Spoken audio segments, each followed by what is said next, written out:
Hi everyone, it's Ardith, and I'm excited to be back on the Ellen Hudson blog and YouTube channel today with a video that features a number of embossing powders and ways to use them in your cards. Heat embossing is one of those techniques that even after all my years of card making still has that wow factor. Watching powder transform as it melts is still magic, don't you agree? First off, I'm going to use a really basic embossing technique to help me stamp my images for my card. I'm using this brand new Fawn the Merrier set that's only available in the Ellen Hudson shop. To begin, I stamped as many images as I could fit onto a panel of Ranger watercolor cardstock. At this point, I wasn't sure what my scene was going to end up looking like, so I wanted to have lots of choices. Also, with the MISTI, stamping all of these images takes the same amount of effort as just stamping one. And if I end up with extras, I'll just store them in my stamp pocket and use them on a future project. Oops, I have one stamp upside down on my MISTI door. No worries, I just took it off, cleaned it, and flipped it over before inking it up again. I stamped them all with VersaFine Onyx ink. And if you're watercoloring, you do want to use a waterproof ink like this one. But the real reason I chose this ink this time is because it's a pigment ink, and that will stay wet long enough for me to emboss it. And using a MISTI with watercolor cardstock is also a great idea, because depending on how rough the surface of the cardstock is, you may need to stamp more than once to get a really crisp impression of all your images. While the ink was still wet, I got out my clear embossing powder. Now this is a big jar that I bought when I got tired of continually running out. It's a great basic to have on hand, and it sure covers the panel quickly. When I'm embossing, I pour my powder over a piece of scrap paper. That way it's easy to pick up any excess and pour it back into the jar for next time. Next, I put the panel into my shoebox lid that I've lined with regular aluminum foil before bringing my heat gun to it. Using this lid means that I'm not trying to hold on to anything that I'm trying to heat up, and it keeps my fingers safe. And the foil helps reflect heat back onto the piece I'm heating, and hopefully helps melt the powder more quickly and minimizes warping. Here you can hopefully see that the clear outlines are shiny and melted, which is going to be a big help when I start watercoloring. But while I had all those stamps in the MISTI and all my heat embossing gear out, I decided to just do another panel of stamps. As I said, I wasn't sure exactly what my plan was going to be, and having doubles will give me flexibility while building my scene. And here's the reason I embossed these at all. I used my Zig Art and Graphic twin tip markers to watercolor my images, and those embossed lines really create a little wall to help keep the color from traveling. To do this coloring, I used an inexpensive Nuvo brush that comes in a set. I'm no expert at watercoloring, so I choose the tools that make it easy for me. These markers help me put down color exactly where I want it, and this brush doesn't hold too much water, which I find to work well with small spaces like these adorable critters. I start by putting a line of color in the area I'm working on, and then I use the damp brush to draw the color out. This is what gives that watercolor look, and with those embossed outline walls, you don't need to wait to color the next space because the lines will prevent any bleeding. When I'm coloring a bunch of images for a scene, I try to keep the number of colors I'm using to a minimum. That helps to keep my busy scene from feeling even busier. Looking back on that blue label on the marshmallow bag, that probably should have been red like the other s'more ingredients, but I ended up just using it this way. Once the first layer of color is dry on an image, you can go back in and add shading with different colors, or just layering up the color to add a level of sophistication. These little images don't need too much of that, but I did try to tone down the red of the fox by adding some brown, especially since my scene will be a night scene. When I had everything colored, I went back to add some pink cheeks to the little critters, and I found I had chosen a really bright marker, so I went over their faces with a bit more water to kind of tone that down. Then I used the coordinating dies in my Gemini Junior to cut them all out. Okay, so that's the first way to use the first type of embossing powder. It's a simple little thing that adds a bit of shine and dimension to your project and actually makes your coloring easier. My plan was still slowly evolving at this point, but I knew I wanted a night sky for my campfire scene. This time I'm using a panel of Bristol smooth cardstock. This cardstock is definitely less white in color than the watercolor cardstock I used for the stamped images, but it's also really, really smooth, and that means the color from these markers moves much more easily on it. I knew I wanted to have kind of a brighter area around the campfire and also some northern lights up in the sky, so I started with my underlayer of the brighter colors that will kind of glow through the dark layer. Now this was an experiment. I have never done a night sky with these markers before, and you'll see, like any night or galaxy sky, it gets way uglier before it gets better. This time I was thinking it really might be the time I didn't get anything usable. Keep watching to see how ugly it really gets. Once I had the bright colors down, and notice that if you pick up a darker color with a lighter marker, you can just scribble that off and your marker will be fine. Then I came back in with a dark blue and I scribbled around the rest of the panel. I pulled out another one of those Nuvo brushes, this time a 1/2-inch flat brush, and I used some water to first get the bright colors moving and then the dark blue as well. Bristol is not a watercolor paper, so you do need to be careful not to add too much water at a time, and I probably should have taped this down to a board because it did end up warping a bit. I tried to get the dark color moving and then move into the lighter areas with some water. Those layers of darkness coloring the light are what's going to give us that glowing sky. And if your light areas get too dark, it's easy to use some paper towel to blot it up and bring back some more light. I dried the panel and then I came back in with a dark gray marker to add more of a horizon line and keep the ground separated from the sky, as well as to darken up the edges of the sky. Are you starting to see what I meant about things getting really ugly before they get better? I have enough experience with creating these skies that I knew to keep going, but I admit that I was starting to get a little worried about this.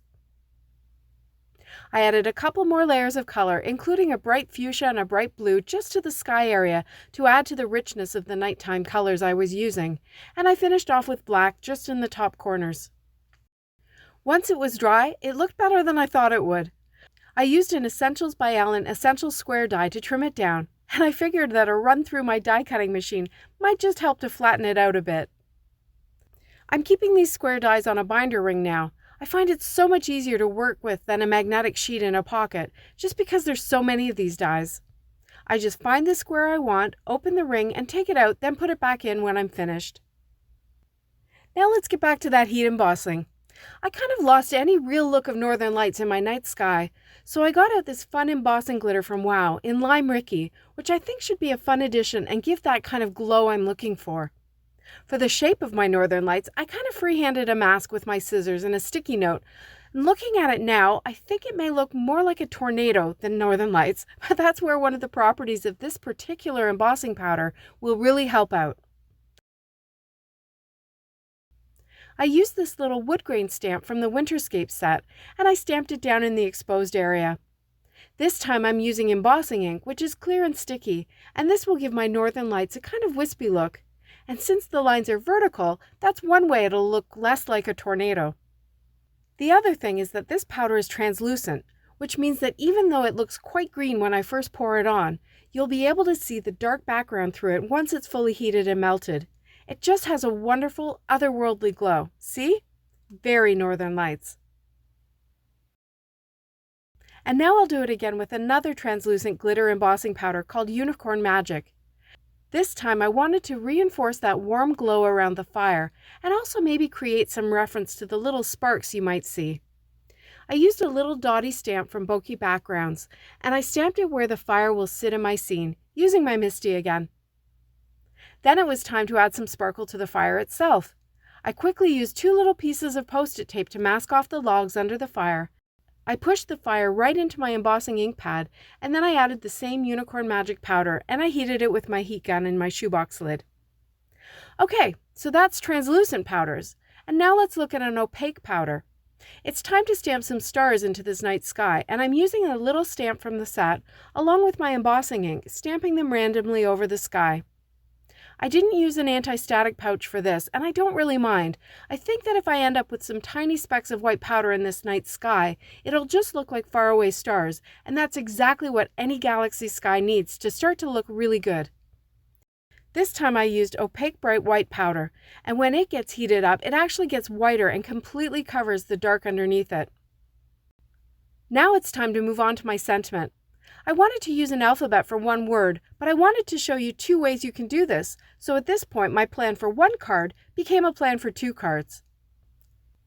I grabbed the letters for s'more and also for fun from the classic block alphabet dies, and I started by cutting out the s'more letters from plain white cardstock.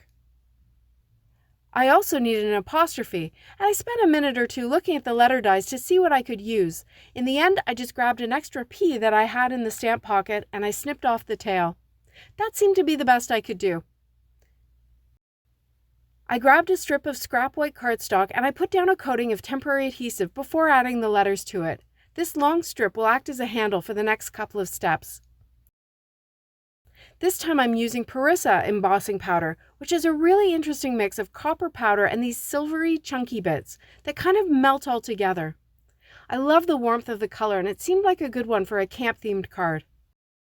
I pressed the embossing ink pad onto the letters and then I followed the same steps for embossing. I poured the powder over top and then I used a well-heated heat gun to melt the powder. When you do it this way, not only have you embossed the letters, but of course the parts of the handle that had powder poured on get embossed too. I recommend letting the letters cool a bit, but before they fully harden, peel them off the handle so that they don't get stuck there. I stacked up the s'more letters with 3 layers of white letters, but because I didn't have an apostrophe die, I opted to use foam tape on that to keep it at the same level as the letters. I put it up on top of my workspace so I wouldn't lose it, and this is all a bit of a joke actually, as you're about to see. For my card panel, I wanted to add a little interest, so I put a piece of post-it tape across it horizontally, and I got out my Catherine Pooler Sandcastle ink and a blender brush. Since this card was going to be so much cleaner and simpler than my other one, I wanted to add a little interest to the card, and this soft ink blending add a little toastiness, maybe the suggestion of a marshmallow. To finish the card, I added the letters across that white strip, and here's where that apostrophe that I took so much care to create and not lose did not come into play. I figured out that those little marshmallows were the perfect little pieces to act in its place. I stamped the rest of my sentiment around my big s'more word, and I added some of the ingredients in the bottom right corner to balance with the marshmallows in the upper left. I used a Desert Storm card base, and this card is done. Now the other way to get heat embossed letters is to create your own embossed cardstock. Here I put the embossing ink all over the end of the cardstock strip, and then I poured that lime Ricky over top. Remember that this powder is translucent, and because the background is white, this time I got a fun lime green piece of glitter cardstock. Then I simply treated it like any other glitter cardstock and I die cut my letters from it. This time I actually remembered to put some Be Creative tape behind my cardstock before I cut the letters. That's a great tip for making working with die cut letters easier. When they come out of the die cutting machine, they're pretty much like stickers and you don't need to use your liquid glue. I set them aside for later and I cut a few more sets of letters so I could stack them up. Here's a few tips for assembling this card. First, I used a dark purpley blue Copic marker on the edges of all my die cuts so that I wouldn't have the white borders grabbing attention on my dark scene. For the bag of marshmallows which the owl will be holding, I used the same dark blue as well as a beige that matches the owl's little belly. Since the hedgehog will be in front of the owl and the marshmallows, this is really more for completeness because I don't think you'll see too much of it. I glued the marshmallows onto the owl so that they became one piece in my scene. That just makes it a little easier to work with. Then I fussed a bit with the marshmallow stick, trimming it down so that it would look like the fox was actually holding it, rather than just gluing it on top of him. For the rest of the sentiment for this card, I grabbed some navy cardstock from my stash and I lined up the words I wanted from the set. Now for the first time you're seeing me use an anti-static pouch, and that's because when it comes to the sentiments, I definitely did not want any stray embossing powder all over the place. I used that same opaque bright white powder for these words, and I stamped them along one edge so I could easily trim it down to become a couple of sentiment strips. I popped them up with foam tape and I added the rest of my scene to the panel, and then I added the panel to another Desert Storm card base. I hope you enjoyed seeing these cards come together. I purposely tried to put a lot of embossing onto these 2 little cards, but you could always use just 1 or 2 of these ideas when you're creating your project. Or all, or more even. There's a supply list on the blog if you're interested. Thanks so much for watching. See you next time!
You may be wondering why I would use black ink and clear powder rather than clear or embossing ink and black powder.